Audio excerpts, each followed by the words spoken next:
प्यारे बच्चों, चुनिंदा प्रश्नों का संकलन इस पेपर में है। ऐसे पेपर्स आपको बोर्ड परीक्षा में 70 में 65 दिलाने की काबिलियत रखते हैं। इसलिए सभी लोग जितने भी मैं पेपर दूं, वो सारे के सारे पेपर ध्यान पूर्वक आप पढ़ते रहें। बहुत कायदे से सभी पेपर्स को आपको अध्ययन करना है। सारे पेपर्स के जितने भी क्वेश्चंस दिए जाते हैं, एक एक प्रश्न आपके लिए बहुत महत्वपूर्ण है। तो आइए, इसको सबसे पहले तो आप पेपर जैसे हाथ में आए तो आप निर्देश पढ़ो। प्री बोर्ड परीक्षा नजदीक है, बिल्कुल इसी महीने में होने वाली है, यानी आज 6 जनवरी है। 6 जनवरी को, यानी जनवरी चल रही है भाई, सीधी सी बात है, 6 जनवरी है। तो जनवरी भर में आपकी प्री बोर्ड परीक्षाएं हो जाएंगी। जैसे ही प्री बोर्ड परीक्षाएं आपकी होती हैं, आप हमें पेपर भेजते रहिए, मैं सॉल्यूशन कराता रहूंगा। तो जनवरी से फरवरी के प्रथम सप्ताह तक सबकी प्री बोर्ड संपन्न हो जाएंगी। प्रैक्टिकल का भी न्यूज हमने दे ही दिया है, तो आप चैनल पे जाके देख सकते हैं। प्री बोर्ड परीक्षा प्रतिदर्श प्रश्न पत्र 2023 मॉडल पेपर है। ये 70 का पूर्णांक होगा। सेम बोर्ड जैसा ही होता है प्री बोर्ड। प्रारंभ के 15 मिनट आपको पेपर पढ़ना है। खंड आ बा 2 पेपर होंगे, 20 अंक के आपके बहुविकल्पी होंगे। OMR शीट पर आपको आंसर देना होगा। वर्णनात्मक प्रश्न आपको मिलेंगे। वर्णनात्मक प्रश्न खंड बा में मिलेंगे, जो 50 अंकों के होंगे। और इसमें दीर्घ उत्तरीय और लघु उत्तरीय 2 प्रकार के ही प्रश्न इस बार आएंगे। मानचित्र से आएंगे। मानचित्र भौगोलिक होगा और विश्व का होगा, ठीक है। राजनैतिक होगा, विश्व का मानचित्र होगा, यानी भौगोलिक मानचित्र भी होगा। तो आपके जो वर्णनात्मक प्रश्न हैं या जो अति लघु उत्तरीय आते थे, वो अब नहीं आएंगे। अति लघु उत्तरीय लघु उत्तरीय में कन्वर्ट हो चुके हैं, और कुछ अति लघु उत्तरीय जो बहुत छोटे थे वो बहुविकल्पी में चले गए हैं। तो आपको बहुविकल्पीय बहुत कायदे से पढ़ने हैं, फिर आपको लघु उत्तरीय पढ़ने हैं, और आपको दीर्घ उत्तरीय पढ़ने हैं, और मानचित्र के पढ़ने हैं। प्रत्येक प्रश्न को ध्यानपूर्वक पढ़िएगा और मैप को अपनी कॉपी में मजबूती के साथ बांधिएगा। राष्ट्रवाद का प्रारंभ सर्वप्रथम किस देश से हुआ? पहला प्रश्न आपके स्क्रीन पर रहा। जर्मनी से, इटली से, फ्रांस से, या फिर इंग्लैंड से? कहां से हुआ था? तो जो राष्ट्रवाद है उसका प्रारंभ सबसे पहले फ्रांस से हुआ था। गांधी जी ने नमक सत्याग्रह कहां से प्रारंभ किया था? पोरबंदर से, दांडी से, वर्धा से, या फिर चंपारण से? तो गांधी जी ने जो अपना नमक सत्याग्रह था वो दांडी नामक स्थान से प्रारंभ किया था। तीसरा प्रश्न है, विश्व व्यापार संगठन की स्थापना कहां हुई थी? और ये सभी प्रश्न OMR शीट पर इनके आंसर देने होंगे आपको। अगर OMR शीट नहीं आपके विद्यालय में मिलती है तो आपको अपनी कॉपी पर ही लिख लेना होगा, ठीक है। पेपर की PDF पाने के लिए डिस्क्रिप्शन में पहली लिंक है, वहां से आप पा सकते हैं। क्रैश कोर्स पाने के लिए हिंदी का और अन्य प्लेलिस्ट, अन्य विषयों की, सभी विषयों की, तो आप हमें अबाउट सेक्शन में दिए गए मोबाइल नंबर पर केवल व्हाट्सअप करेंगे, कॉल नहीं करेंगे। चूंकि कॉल करेंगे तो डिस्टरबेंस होगा, केवल आप व्हाट्सएप कीजिए, आपको जवाब मिल जाएगा।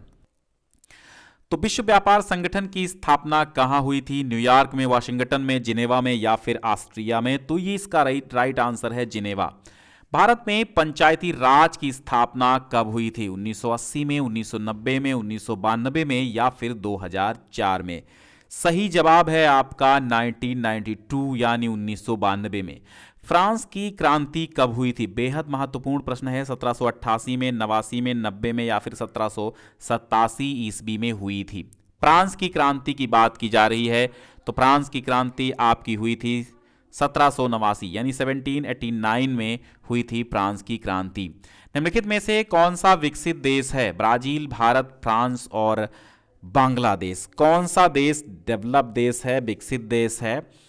तो सही जवाब आपका हो जाएगा फ्रांस विकसित है। निम्नलिखित में से कौन सा संसाधन पुनः चक्रीय है? लोहा, पवन, ज्वारी ऊर्जा, या फिर पशुधन? 7वें का आंसर है लोहा। लोहा पुनः चक्रीय इसलिए है कि आप लोहे को चलाते हैं, फिर इसके बाद जो कुछ बचता है मटेरियल उसको गला के पुनः लोहा बना लिया जाता है, इसलिए पुनः चक्रीय संसाधन है। दिन में कौन सी इनमें से, ठीक है, निम्न में से, दिन में नहीं है, निम्न में से है, निम्न में से कौन सी रेशेदार फसल है? कपास, जूट, प्राकृतिक रेशम, या इनमें से सभी? तो इनमें से सभी। कपास भी है, जूट भी है, और प्राकृतिक रेशम भी रेशेदार हैं। कौन सा क्षेत्रक सबसे अधिक रोजगार प्रदान करता है? प्राथमिक क्षेत्रक, द्वितीय क्षेत्रक, तृतीय क्षेत्रक या फिर सार्वजनिक क्षेत्रक? तो निम्न में से प्राथमिक क्षेत्रक जो है सर्वाधिक रोजगार देता है। भारत में उपभोक्ता संरक्षण अधिनियम कब पारित हुआ था? 1980 में, 1986 में, 1992 में, 1998 में या फिर इनमें से कोई नहीं? सही जवाब आपका होगा 1986, उपभोक्ता संरक्षण अधिनियम। 11वां प्रश्न है कि सरकार द्वारा व्यापार अवरोधकों और प्रतिबंधकों को हटाने की प्रक्रिया क्या कहलाती है? उदारीकरण, निजीकरण, राष्ट्रीयकरण या फिर सामाजिकरण? 11वें का उत्तर है उदारीकरण का ऑप्शन सही होगा। श्रीलंका में निम्न में से कौन सा बहुसंख्यक वर्ग रहता है? तमिल, ईसाई, सिंहली या फिर मुस्लिम? सही जवाब आपका हो जाएगा सिंहली। श्रीलंका में सिंहली जो है बहुसंख्यक वर्ग है। और फिर आपका मानवाधिकार दिवस ह्यूमन राइट्स डे कब मनाया जाता है? 10 दिसंबर, 5 सितंबर, 14 नवंबर या फिर 15 अगस्त को? तो 10 दिसंबर को मानवाधिकार दिवस मनाया जाता है। 14वां प्रश्न है, निम्न में से किसमें महिलाओं के लिए आरक्षण सुनिश्चित है? किनमें? विधानसभाओं में, लोकसभाओं में, पंचायती राज संस्थाओं में या फिर राज्यसभा में? 14 का सही जवाब है पंचायती राज संस्थाओं में। ठीक है, पंचायती राज संस्थाओं है। ठीक है, आरक्षण सुनिश्चित है महिलाओं के लिए। भारत में वन्यजीव संरक्षण अधिनियम किस वर्ष लागू किया गया था? 1992 में, 82 में, 72 में या फिर 1962 में? तो 1972 ईस्वी आपका सही जवाब है। वन्यजीव संरक्षण अधिनियम लागू किया गया था। ऑपरेशन फ्लड किससे संबंधित है? नमक उत्पादन से, ऊन उत्पादन से, दूध उत्पादन से या फिर चीनी उत्पादन से? ऑपरेशन फ्लड जो है वो आपका दुग्ध उत्पादन से संबंधित है। देखिए, जो हमने हिंदी का आपको क्रैश कोर्स 75 डेज का दे रहे हैं हम, फ्री, सब कुछ फ्री है, कभी भी कोई फीस की बात नहीं होती है। और इस क्रैश कोर्स में 75 डेज में 75 टाइप्स के वीडियोस आपको दिए गए हैं। आपको 3-3 वीडियो पर डे देखनी है। 1-1.5 महीने में, 1 महीने में आप 70 में 65 वाले बिल्कुल बन जाएंगे हिंदी में। द्वितीय क्षेत्रक में क्या शामिल है? खनन, डेयरी, विनिर्माण या फिर कृषि? द्वितीय क्षेत्रक में जो शामिल है वो है विनिर्माण। ठीक है, निम्न में से किस राज्य की प्रति व्यक्ति आय सर्वाधिक है? हरियाणा, बिहार, राजस्थान या फिर मेघालय? तो हरियाणा की प्रति व्यक्ति आय सर्वाधिक है। लोकतंत्र की तीसरी लहर निम्न में से किस देश से संबद्ध है? लोकतंत्र की तीसरी लहर किस देश से संबद्ध है? तो नेपाल से है। और फिर है 20वां और अंतिम ओएमआर शीट का प्रश्न, निम्न में से कौन धात्विक खनिज नहीं है? ठीक है, बॉक्साइट, मैग्नीज, अभ्रक या फिर तांबा? तो अभ्रक जो है वो आपका धात्विक खनिज नहीं है, आधात्विक है। फिर खंडबा आएगा और खंडबा में लगभग उत्तर आपको 80 शब्दों में देना होगा। 80 शब्दों का मायने होता है 1 पेज लगभग। जैसे महामंदी के 4 प्रभावों का उल्लेख कीजिए, कॉर्न लॉ क्या था, उसे क्यों समाप्त किया गया और उसका क्या परिणाम हुआ। चुने हुए चुनिंदा प्रश्न है, दबाव समूह और आंदोलन राजनीति को किस तरह प्रभावित करते हैं ये बताना है।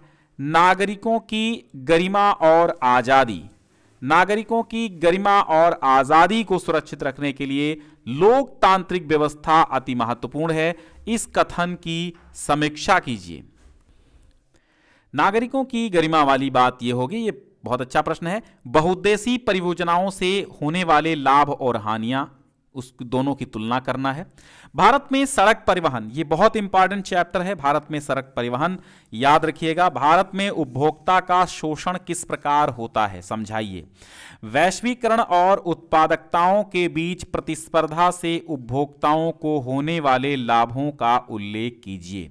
फिर वर्णनात्मक प्रश्न 2 नंबर आएंगे, यानी 2, यानी कहने का मतलब यह है 150 शब्दों में 2 से 3 पेज में आपको इनका उत्तर देना होता है।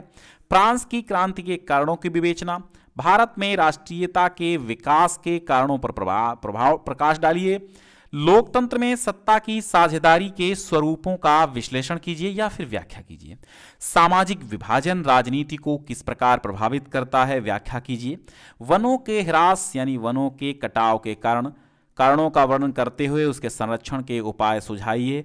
गन्ना उगाने की आवश्यक परिस्थितियों का वर्णन कीजिए और उसके उत्पादक क्षेत्रों का विवरण दीजिए। और तीसरा प्रश्न है कि भारत में 6 में से 3 करने होंगे। भारत में तृतीय क्षेत्रक, नहीं 8वां है ये, भारत में तृतीय क्षेत्रक क्यों महत्वपूर्ण हो रहा है, कारणों सहित व्याख्या कीजिए। अर्थव्यवस्था के असंगठित क्षेत्रक में श्रमिकों की समस्याओं पर प्रकाश डालिए। ठीक है, मानचित्र कार्य आएंगे आपको, जिनको दिखाई नहीं देता है वे केवल इसके उत्तर अपनी कॉपी पर लिखेंगे। बाकी जिनको दिखाई देता है वे बच्चे मैप 2 मिलेंगे उनको। दोनों मैप, एक भौगोलिक मैप होगा, एक विश्व का मैप राजनैतिक मैप होगा। तो दोनों भरने होंगे और दोनों 5-5 नंबर में आएंगे। दोनों भर करके कॉपी में अच्छी तरह से नत्थी कर देना है। पे अगर मैप गया तो 5 नंबर गए। तो आपको ये मैराथन क्लास एक मिलेगी एग्जाम के नजदीक तक, जिसमें आपको मैप से संबंधित जितने भी प्रश्न हैं वो आपको मिल जाएंगे। ठीक है, चलिए बहुत बहुत शुक्रिया। इस वीडियो को शेयर कर दीजिएगा और अपने दोस्तों को एक बार जोड़ लीजिए। आप लोगों की वजह से ही लोग जुड़ते हैं, इसलिए आप शेयर करना ना भूलें। आप तमाम स्टेटस लगाते हैं, ज़रा इसकी भी स्टेटस आज लगा लीजिए।